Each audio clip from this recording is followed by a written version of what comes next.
Good afternoon, everyone. I'm Don Davies. I'm the leader of Canada's New Democratic Party for an interim period, and I'm joined by my colleague, the député de Rosemont-le Petit-Patry, and the New Democrat House Leader.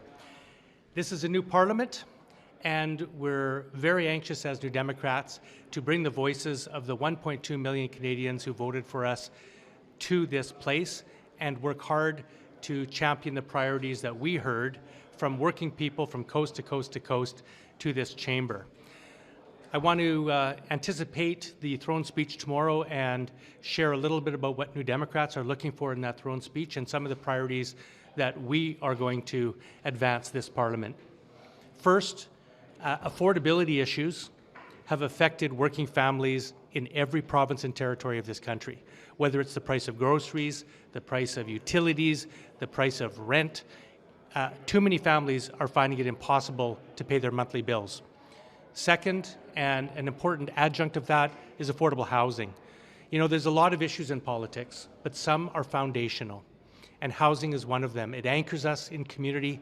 It makes our ability to work, to have our children go to school, to connect with community possible, and far too many Canadians do not have access to this fundamental human right and necessity. As we face the unprecedented threats from south of the border and Mr. Trump's consistent and persistent threats of tariffs, we know that we need to work together to create a strong, independent Canadian economy with Canadian champions that create good, family-sustaining jobs in every corner of this country.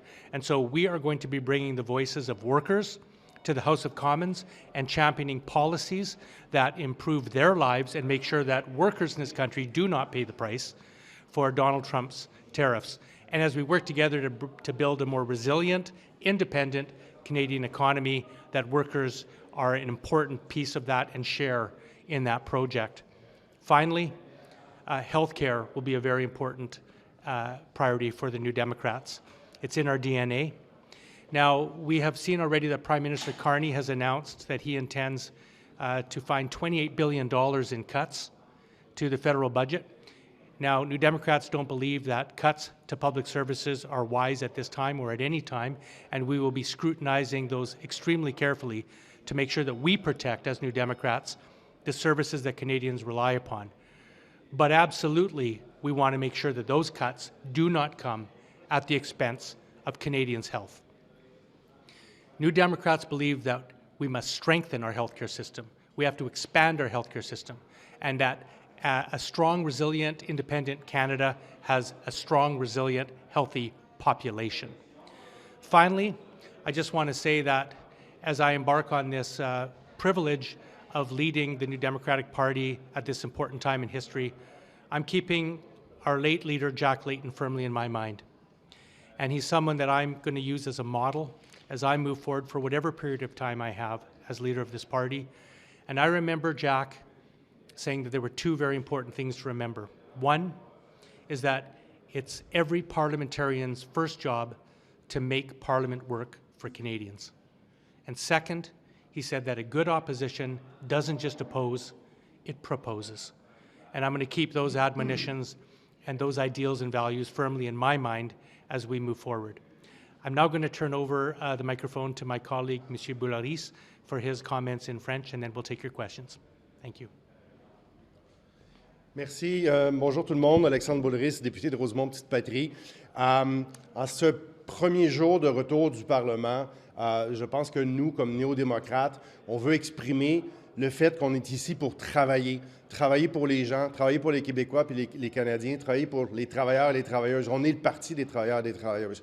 Donc, on est ici dans un Parlement minoritaire, puis nous, on est dans un mode constructif. On veut trouver des solutions, on veut aider la vie des gens. Dans la dernière campagne électorale, ce qu'on a beaucoup entendu des gens dans la rue, c'est que oui, il y a la guerre commerciale avec les États-Unis, donc protéger nos emplois, protéger nos entreprises, nos PME est une priorité. Garder des bons emplois sur lesquels les familles peuvent vivre. L'autre chose qu'on a entendue aussi, c'est la question du coût de la vie. Et ça, pour nous, c'est extrêmement important.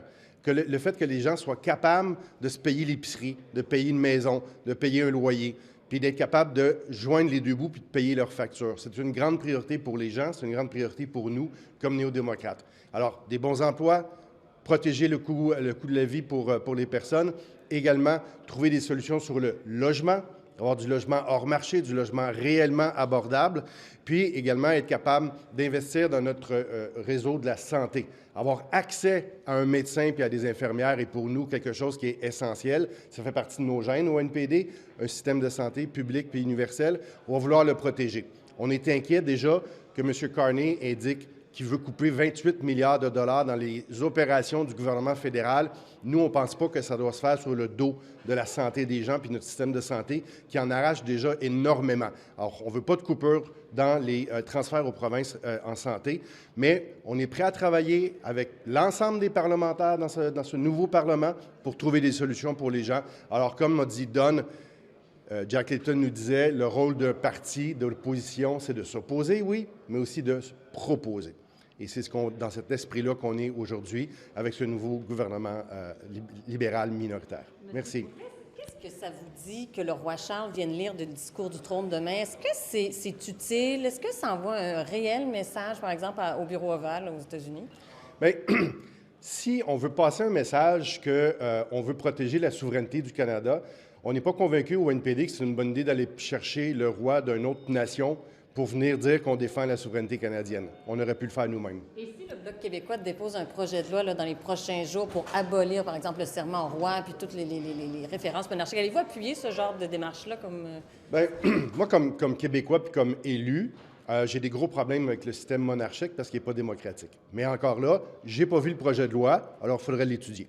Mr. Davies, do you think the king is the best symbol to defend Canadian sovereignty? You know, I've heard from a lot of Canadians that inviting a hereditary monarch who is the head of state of a foreign country is not necessarily the best way for a modern democracy to express its independence and sovereignty, but that's a decision for Prime Minister Carney, and it's one that he would have to answer. I'd like to ask you, how are you going to accomplish anything in this parliament when you don't have official party status? Well, we have 7 votes in a minority parliament, which reflects... Committees, question period, like what? You won't be able to do much, really? Yeah, well, again, in a minority parliament where the minority government has 169 seats and needs 3 for a majority, any party that has 7 seats obviously has a balance of power. And so I think that we're going to be able to play a profoundly important role this parliament. You know, we're going to be a traditional opposition party. We're going to support policies that New Democrats believe in and will oppose those that don't. And I think that there's, as in every minority parliament, a real opportunity for us to push and promote progressive policies and hold this government to account in a way that you can't do in a majority parliament. To follow up on that, are you going to get seats on committees? Have you entered into any negotiations with the House leaders about when proc forms, whether you'll get some slots? We're having fruitful discussions with all the parties right now. As you know, resources are allocated to the Board of Internal Economy. That board has not been struck yet. And even when that board is struck, and if we don't have a seat on it, it has the ability to allocate resources to different parties. And, you know, one of the arguments I've made is we're a national party. We had 1.2 million Canadians vote for us. And it's important that we have the tools we need to function and discharge that responsibility. We're going to do our job no matter what, as New Democrats. But if we have the tools that we need in order to participate more fully in the legislative process, I think that's better for our parliament, it's better for our government, and it'll result in better governance. Have you had a chance to speak to the Prime Minister? Have you had a chance to speak to the Prime Not Minister? yet. Oui, bien, juste sur la reconnaissance du parti, est-ce que les négociations sont terminées? Est-ce qu'il y a quelque chance que vous puissiez siéger sur des comités, obtenir des ressources? Vous en êtes où? Bien, la reconnaissance du statut de parti politique, c'est une chose. Avoir des ressources pour être capable de fonctionner de manière centrale, c'en est une autre. Il y a des manières créatives d'aller chercher ces ressources-là, puis les lignes de communication sont encore ouvertes avec les autres partis politiques. On va voir dans les prochains jours qu'est-ce qu'on est capable de faire. Une chose est sûre, c'est qu'on représente la voix de 1,2 million de personnes. Puis ces gens-là ont le droit d'être bien représentés avec des députés qui sont capables d'avoir les outils pour faire le travail. Pour nous, c'est une question de respect envers ces électeurs et ces électrices-là. C'est quoi les méthodes créatives si je peux me permettre. Bien, le bureau de la régie interne pourra peut-être prendre des décisions qui pourraient faire en sorte que, même à 7 députés, on pourrait avoir des ressources supplémentaires, mais ça, on verra quelles décisions vont être prises. What do you make of the government House leader saying this morning that the NDP is not going to be getting official party status? Well, official party status is set out in the Parliament of Canada Act, and the reference to that and to 12 members is only in the context of additional sessional indemnities, in other words, salaries, which we never asked for and don't want, and would refuse if they were offered to us. It's also seats on the Board of Internal Economy. The Board of Internal Economy sets its own rules by its own bylaws. And so the Board of Internal Economy has the opportunity to allocate resources. And for instance, we've already made some progress. For instance, we have access to the lobby. We've kept our offices. We have access to the onboard voting dashboard.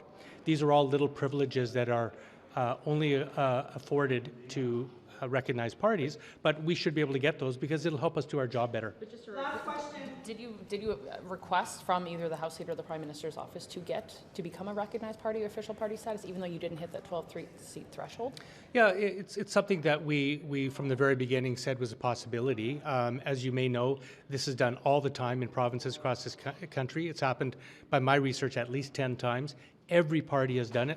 Conservatives have relaxed the number for Liberals. Liberals have relaxed them for New Democrats. New Democrats have relaxed them for Greens. Even CAQ relaxed the number for the Parti Québécois and Solidaire. So this is very common in Canadian politics, depending on the makeup of a parliament, to adjust the number that's required for official party status. So, you know, we inquired about that. The government doesn't seem interested in that, but what we're mostly interested in is just getting resources that we need that'll allow us to carry the voices of Canadians more effectively to this House of Commons, which I think is very important. If you don't get that, Mr. Davies, what are you prepared to do? Like, are you going to I'm not going to negotiate in public, and I'm not going to deal with hypotheticals. I mean, all I can tell you is there's very fruitful discussions going on between our party and all the parties, and we'll continue to carry on those discussions, and we'll let you know what happens as we come to agreement or not. Thanks. Le Bloc et les conservateurs en demandent un avant l'été. Est-ce que c'est votre cas aussi? Nous, je pense que c'est une question de transparence. Le gouvernement travaillait sur un budget déjà avant les élections, le printemps dernier. On ne voit pas pourquoi on pelleterait ça en avant et que ça devrait aller à l'automne.